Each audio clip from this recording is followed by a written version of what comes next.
Hi friends, welcome back to our YouTube channel Amma's kitchen. ಇವತ್ತಿನ recipe vangibath. ಸಖತ್ ಟೇಸ್ಟಿಯಾಗಿ ವಾಂಗಿಬಾತ್ ಯಾವ ರೀತಿ ಮಾಡೋದು ಅಂತ ನೋಡೋಣ. ಮೊದಲಿಗೆ ಒಂದು ಪ್ಯಾನ್ನ ಬಿಸಿಗೆ ಇಟ್ಕೊಂಡು ಆಯಿಲ್ನ ಸೇರಿಸ್ಕೊಳ್ಳಿ. ಆಯಿಲ್ ಬಿಸಿ ಆದ ನಂತರ ಸಾಸಿವೆನ ಸೇರಿಸ್ಕೊಳ್ಳಿ.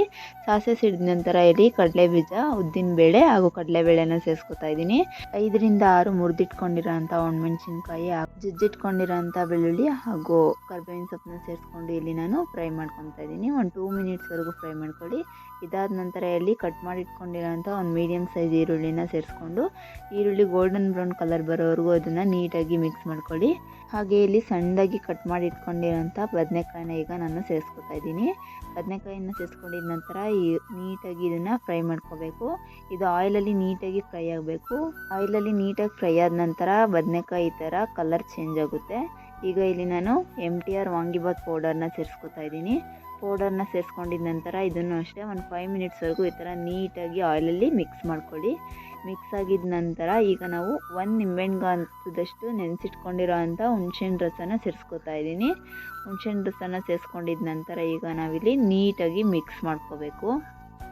ಬದನೆಕಾಯಿ ಈಗ ಆಲ್ರೆಡಿ ಅರ್ಧ ಬೆಂದಿದೆ. ಇದು ಕಂಪ್ಲೀಟಾಗಿ ಬೇಯಿಸ್ಕೊಳ್ಳಿಕ್ಕೋಸ್ಕರ ಇಲ್ಲಿ ನಾನು 1 ಬೌಲಷ್ಟು ವಾಟರ್ನ ಆ್ಯಡ್ ಮಾಡ್ಕೊತಾ ಇದ್ದೀನಿ.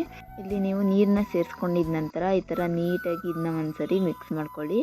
ಇದಾದ ನಂತರ ಇಲ್ಲಿ ಕಟ್ ಮಾಡಿ ಇಟ್ಕೊಂಡಿರೋಂಥ ಕೊತ್ತಂಬರಿ ಸೊಪ್ಪನ್ನ ನಾನೀಗ ಸೇರಿಸ್ಕೊತಾ ಇದ್ದೀನಿ. ಸೇರಿಸ್ಕೊಂಡಿದ ನಂತರ ಇದನ್ನ ಅಷ್ಟೇ ನೀಟಾಗಿ ಒಂದ್ಸರಿ ಮಿಕ್ಸ್ ಮಾಡ್ಕೊಳ್ಳಿ. ಮಿಕ್ಸ್ ಮಾಡ್ಕೊಂಡಿದ ನಂತರ ಇಲ್ಲಿ ನಾನು ಲಿಡ್ನ ಕ್ಲೋಸ್ ಮಾಡ್ತಾ ಇದ್ದೀನಿ. ಲಿಡ್ನ ಕ್ಲೋಸ್ ಮಾಡಿಕೊಂಡು ಇಲ್ಲಿ ನೀವು ಗ್ಯಾಸ್ ಸ್ಟವ್ನ ಲೋ ಫ್ಲೇಮಲ್ಲಿ ಇಟ್ಕೊಂಡು ಒಂದು 10 ಮಿನಿಟ್ಸ್ವರೆಗೂ ಬೇಯಿಸ್ಕೊಳ್ಳಿ. ನೋಡ್ತಾ ಇದ್ದೀರಲ್ವಾ, 10 ಮಿನಿಟ್ಸ್ ಆದ ನಂತರ ಬದನೆಕಾಯಿ ಇಲ್ಲಿ ಈಗ ನೀಟಾಗಿ ಬೆಂದಿದೆ. ಈಗ ಬಿಸಿ ಬಿಸಿ ವಾಂಗಿಬಾತ್ ಗೊಜ್ಜು ರೆಡಿಯಾಗಿದೆ. ಈಗ ಎಷ್ಟು ಬೇಕೋ ಅಷ್ಟು ಗೊಜ್ಜನ್ನ ಇಟ್ಕೊಂಡು ಇಲ್ಲಿ ಮಿಕ್ಕಿದ ಗೊಜ್ಜನ್ನ ನಾನು ಸಪ್ರೇಟ್ ಮಾಡ್ಕೊತಾ ಇದ್ದೀನಿ. ಈಗ ನಾನಿಲ್ಲಿ ರೈಸ್ನ ಸೇರಿಸ್ಕೊಂಡು ನೀಟಾಗಿ ಮಿಕ್ಸ್ ಮಾಡ್ಕೊತಾ ಇದ್ದೀನಿ. ಈ ಥರ ನೀಟಾಗಿ ಮಿಕ್ಸ್ ಮಾಡಿಕೊಂಡು ನೀವು ಸರ್ವ್ ಮಾಡ್ಕೊಳ್ಳಿ. ನೋಡ್ತಾ ಇದ್ದೀರಲ್ವಾ, ಬಿಸಿ ಬಿಸಿ ವಾಂಗಿಬಾತ್ ರೆಡಿ.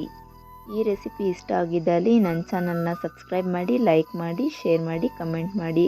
ಪ್ಲೀಸ್ ಇದೇ ಥರ ಹೊಸ ಹೊಸ ರೆಸಿಪಿಗಾಗಿ ನನ್ನ ಚಾನಲ್ನ ಸಪೋರ್ಟ್ ಮಾಡಿ. Thank you.